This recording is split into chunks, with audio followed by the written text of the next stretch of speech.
What's up everybody, welcome to Money Management channel. My name is Andrei and today I'm gonna be doing an update on MMTLP and Finra Saga. I got the cash in the bag, stadium packed. Born a rock star in this life, gonna live it up. And guys, it happened. I have to admit that for today's video I have an amazing news. It is a victory, and it is not the victory in the war against the wrongdoers, but it is a victory in the crucial battle, one of the crucial battles that admits that we can achieve our main goal. On top of that, guys, I will show you quite interesting update directly related to one of the Congress member who recently confirmed that he should help us to achieve our goals, but for some reasons he literally rug pulled retail investors. So, and before we dive deep into all of this, guys, please hit the like button for YouTube algorithm and drop me a line in the comment section if you think my videos are valuable for you. On top of that, if you want to know more about technical analysis, if you want to enhance your trading skills, feel free to subscribe to my YouTube channel and to join my Patreon account. And guys, to be honest, within the next couple of weeks, I will remove a couple of tiers, low-cost tiers. I will add much more perks, much more benefits for the Safe Haven tier and for the Gold tier as well. And it is pretty much your last chance to join my Patreon with just $1 a day. And take a look, let me show you the sneak peek of my recent calls. Just yesterday, as you can see, I made this call on Netflix when the price of this asset was $1.227. It was at 1 a.m. And I told to my patrons that it is a new opportunity to short Netflix. Then, guys, I covered this price action in a live pretty much basis. And right here, I identified 3 price targets for Netflix. And we hit all of them. On top of that, I told to my patrons that they can put their stop loss orders in green and try to ride the trend, because we can hit much lower price targets. And guys, less than 24 hours before this call, I made another call, and it was a call on GME. Take a look right here. Wait a second, I will show you first of all the exact call. It was made on June the 10th. And it was a short put butterfly. You can see that within just several days it became profitable, and it was about 10% profit on the initial investment. This means, guys, 2 out of 2 successful calls within just a couple of days, and that is why you can rely on my technical analysis and you can join my Patreon for the low prices, for at least for now. So guys, and let's begin with the main news of today's video.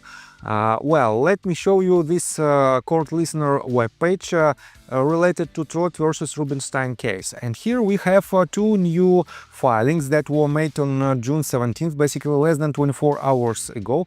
And it is an order on motion to quash and order on motion to dismiss for failure to state a claim and order on motion to strike. And here is the explanation of Scott Trott himself. Let me quote it for you. Trott stays alive in U.S. District Court, Vermont, in Trott versus Rubinstein, as Judge Rice denies TD Ameritrade and Schwab's motion to dismiss. As one of the smarter folks predicted, the judge was not going to dismiss, but wanted me to contest the arbitration at the arbitration. Then see what I got in discovery. I guess to see if the arbitration was fair and impartial under the FAA. So I'm safely with the backup plan against Schwab, and this allows me to go forward with the arbitration knowing my case is still active no matter what happens in arbitration. So hang in there, folks, between Spears, Rolla, Peace and Vitrana knocking off Wes Christian in representing Next Bridge and my June 23, 2025 hearing in Houston against Wes Christian. The tide is turning for tail, even though SEC Chairman Atkins makes Gary Gensler look like our best friend in comparison. And he added this screenshot of the letter that he received just literally several hours ago. And let me quote you the docket text. Order denying without prejudice 68 motion to dismiss amended complaint for failure to state a claim and 70 motion to strike motion to dismiss amended complaint for failure to state a claim. The claims against Charles Schwab and Schwab Holdings have been submitted to arbitration, signed by Chief District Judge Christina Rice. And guys, here you can see a lot of quite good tweets in regards to this news. For example, even Roman Soups wrote this. Boom, they said it can't be done, and even sent in busy brains and current collects to try to turn shareholders away from your suit.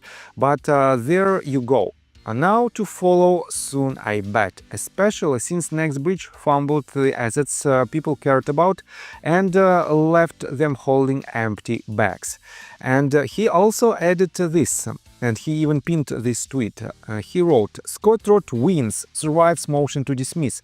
Wes Christian, take notes. Nothing like a shareholder who can win in court to get us a resolution, definitely. Applause for the win. Money soon. And guys, I have to admit that, well, money soon is not the case for now, at least, but this victory in the court is definitely a huge victory and huge step towards the resolution itself. Let me show you another update from Scott. He didn't stop on this news. So, just several hours ago he wrote quite lengthy tweet, and let me quote you at least parts of this tweet. The SEC refused to comply with the discovery order that was ordered by the federal judge in Trott versus Gensler that was due June the 20th of 2025. So here we go, folks. This is what I am now putting into what's called a production request that should finally shed 100% clarity on longs, shorts and naked in MMTLP, MMAT and TRCH. We will get our answers pursuant to Federal Rule of Civil Procedure 34, production of documents and tangible things. All of it is relevant to show the court why 2 days of trading is required to cure the share imbalance and allow for unrestricted pay-to-close only sales. No buying of MMTLP except by shorts forced to cover. Here is the summary of what the SEC will have to deal with. And let me quote you just the titles of these things. So, consolidated list of all requested data fields, records and reports. 1. Transition level data fields. 2. Position data. And it says to capture long and short position associated with the trades. 3. Trade reporting and transparency data. All reports and datasets published or maintained by FINRA or the SEC for OTC transparency. And he also explained in details these data. 4. Corporate and regulatory filings. Next one. 5. Market maker and quotation data. 6. Clearing and settlement data. 7. Audit trial and compliance data. 8. Electronic blue sheets. 9. Wait a second. Regulation SHO market maker naked short creations. 10. Additional contextual data. 11. Data format and delivery. And guys, as you can see, this list is quite complicated, and definitely FINRA and basically authorities will have to rely on this list and will have to answer. That is why, guys, I think Scott becomes a hero of MMTLP saga, at least at this particular moment. And I want to give a huge shout out to him for his the work and tremendous amount of work that he's done. And definitely I want to say huge thank you for everything that he's done. Let me show you that it is not the end. Junk Savvy just a couple of days ago wrote the tweet that I covered in one of my previous videos, where she stated that NextBridge hydrocarbons, Greg McCabe and John Burger file motions to dismiss in several 1209 lawsuits of Matthew Pease and Daniel Spears. And one of the community member wrote this: Daniel and Jennifer's copycat lawsuits are a pathetic grab for attention, DOA and completely useless. It's not helping, it's not moving the needle, and it sure as hell isn't leadership. I'm embarrassed for them. Laughing today, erasing it tomorrow. And guys, here is very interesting and I would say very wise response from Scott Roth again. Listen to you, Captain Bunboy, safely hiding out, desperately listening over and over and over again to Julie J spinning a new narrative every time she gets near a microphone, which seems less and less as time goes by. And was Christian John Burda and Greg McCabe, and the social media cockroaches see their little games exposed not just by the SEC, but by women like Spears and Vetrana, who are actually doing something. And if you actually knew how to read a court docket and could pull yourself away from space calls or getting your nails done long enough, you would see that Spears and Vetrana forced your homeboy and Jay's favorite protectee Wes Christian right of representing next-bridge hydrocarbons, effectively prohibiting him from filing any more slap suits against MMTLP or MMAT shareholders. And they did a hell of a lot more than that. And will McCabe's new attorney sue anybody given the carnage that is the MMTLP bankruptcy proceeding now, and the fact that so much fraud has been exposed there by Spears? Yeah, you are useless. Of course, you target the two women in the fight, and not the false flag operations run by Jay and her pals, or the Hydus and Vigoni, or Matt Albers, or the tough guy teenage social media maven James Garcia, call sign Busy Brands, who also is suddenly missed in action with all the SEC subpoenas going out. So keep running that mouth. Your so-called leadership appears to be hyper-feminized, passive-aggressive sniping from the sidelines because you lack the scrotal heft and intelligence to do anything more than run your mouth. And guys, I have to admit that this tweet is quite rude, but it explains a lot that some people didn't even read the dockets that are filed related to their lawsuits. There, I mean 1209 community in general, and Daniel Spears and Jennifer Vetrana in particular. I have to admit that, yes, first of all, at the very beginning, I would say, in December of last year, it was a lot of similarities in these lawsuits. But since then, guys, a lot of things had happened. And I have to admit that for now, these lawsuits are quite different. And you can compare it even with the answers from authorities, from the defendants, and all of these lawsuits. And I would add Matthew Peace, Conti Quilcott, and I believe I forgot another, I would say, couple of lawsuits. But nevertheless, guys, all of these lawsuits are very important for MMTLP community, and each and every lawsuit for now is trying to solve one particular issue, and they try to use it differently. That is why, guys, we are trying to break the wall of wrongdoers who tried to push our case down. That is why, guys, we have to have as many lawsuits as we can in order to break this wall and in order to achieve our target. And definitely, for now, Scott Roth proved with his recent update that it is possible. And guys, believe me, within the next several weeks or months at most, we will see even more updates from another person who is not related to 1209 cases, but who filed his lawsuit back in November, end of November, beginning of December of 2024. And I am talking about Daniel Oxer. And within the next several weeks, we will see even a new lawsuit that he will file in District Court of Florida. That is why, guys, wow, I have to say that this news is really important, and I would say it is I am very pleased to read this type of updates. So let's continue with Junk Savis news. And just yesterday she wrote this tweet in regards to Pete Sessions, and she wrote, Congressman Pete Sessions, a member of the House Oversight and Accountability Committee, admits at his town hall event in Robinson, Texas, that he has a problem with what they did. When a government agency and SRO that his committee has an obligation to oversee defrauded MMTLP investors by halting trading 2 days before the published and promoted final day of trading. I would agree with you that the rug was pulled out from underneath you bid sessions. Yet 10 months after promising investors he would get the share count for which he has failed to do, he blames the victims. Why didn't you sell when the price went down? Did I get that right, bid sessions? Remind us again about your conversation with Hilltop Securities. You know, when they admitted they had a big problem with delivering MMTLP.